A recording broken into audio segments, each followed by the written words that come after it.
it's appropriate for Zipporah to get the last word. I want to begin by thanking everybody, both near and far, for being here on this special occasion.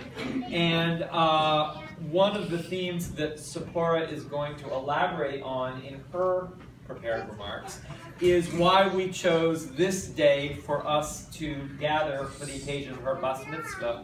I want to add to what she is going to say, call this a little bit of a preview of coming attractions, if you will, by recalling another reason for us to join together today of all Mondays. And that is because today is a day for celebration and commemoration, another day in which the reading from the book of Exodus is particularly appropriate, and that also allows us all to be here without having to be late for work. And that is, of course, the national holiday to commemorate the life and work of the Reverend Dr. Martin Luther King Jr., Zipporah. Dr. King, among all the leaders of the liberation struggles of the 20th century, had a distinctively strong relationship with the Jewish community. And this affinity is due in part to his profound immersion in the Hebrew Bible and its prophetic tradition, particularly with respect to the Exodus narrative that had long served as a template through which African Americans had understood their freedom from slavery, and especially through his identification with the figure of Moses. When, in his final public address, Dr. King declared, "If I were standing at the beginning of the time, with the possibility of taking a kind of general and panoramic view of the whole of history up to now, and the Almighty said to me, 'Martin Luther King, which age would you like to live in?' I would take my mental flight by Egypt, and I would watch God's children in their magnificent trek from the dark dungeons of Egypt through, or rather across, the Red Sea, through the wilderness, on toward the promised land." Though one of his greatest and most famous orations, most audiences know this speech only for one line at its very conclusion. But in fact, here Dr. King takes us through a panorama of Western history, from the Bible to the Protestant Reformation, even up to the Great Depression, only to conclude that as great as those bygone epochs were, the time in world history he would most like to inhabit was his own tumultuous, frustrating, and incomplete struggle for freedom at the end of the 20th century. "The nation is sick," he admitted.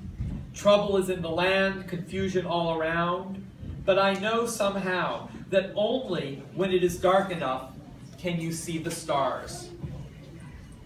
Even in the midst of what seemed truly, in 1968, to be a hopeless struggle, a losing battle against the worst forces of reaction in American history, Dr. King saw the hand of God.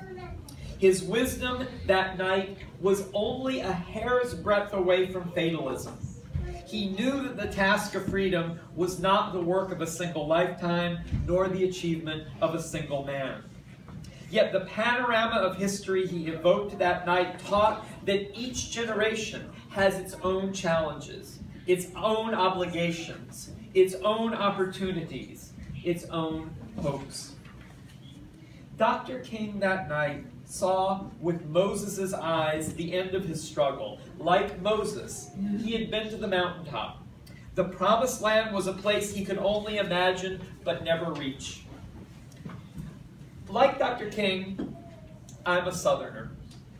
And in the South, we like to say, after William Faulkner, that the past is never dead, it isn't even past.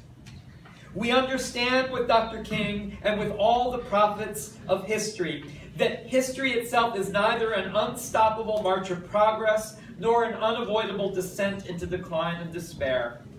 History is a cycle that we must experience in its pains and struggles as well as its triumphs and satisfactions. It is for this reason that we read the whole of the Torah from beginning to end every year. Today, for the first time this year, we have begun to read the book of Exodus, Sefer Shemot. How apt the cosmic timing. For this week, we witness in our own country a new Pharaoh, V'yakum melech chodesh al Mitzrayim asher lo yodei es Yosef. A ruler who knows not even the most recent and urgent history of his own country, who knows nothing about the still living leaders of our own ongoing freedom struggle, to say nothing of the more distant or sanctified passages of history. No matter how well versed any of us are in our history, whether the history of the Jewish people's liberation from slavery or the more contemporary lessons of America's ambivalent relationship to freedom, its hesitance to affirm its promise to the poor, the tired, and the huddled masses yearning to be free, none of us knows what the future will bring. We know neither the content nor the outcome of the struggles that await us. We can't imagine what the next 4 days will bring, let alone the next 4 years. We only know that struggle is what constitutes history.